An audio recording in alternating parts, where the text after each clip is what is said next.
Nahuli sa kalsada sa Davao City ang isang malaking sawa. Sa Ormoc City naman, 2 ang sugatan sa pagsemplang ng motorsiklong nakasagasa ng aso. Yan at iba pang balita sa Visayas at Mindanao, hatid ni Sheila Vergara Rubio.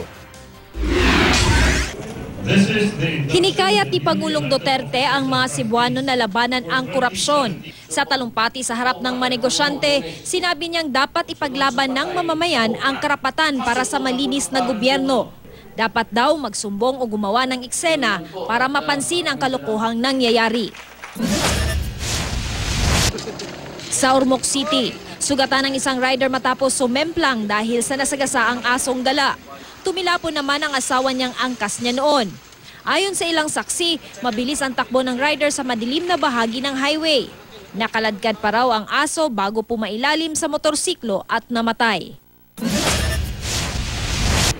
Isang 8 talampakang sawa ang nakita sa kalsada sa Davao City. Paniwala ng nakahuling tanod. Alaga ito ng residente at posibleng nakawala lang.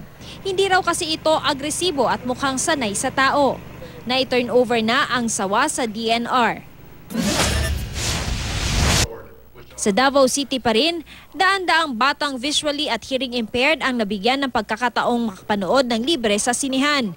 Layon daw ng isang kumpanya na maiparamdam sa mga batang ito na pwede rin silang mamuhay ng normal. Para mas ma-enjoy ng mga bata ang panonood, may mga audio description at closed caption ang mga pelikula na sadyang ginawa para sa kanila. Yan ang mga balita sa Visayas at Mindanao. Sheila Vergara Rubio reporting.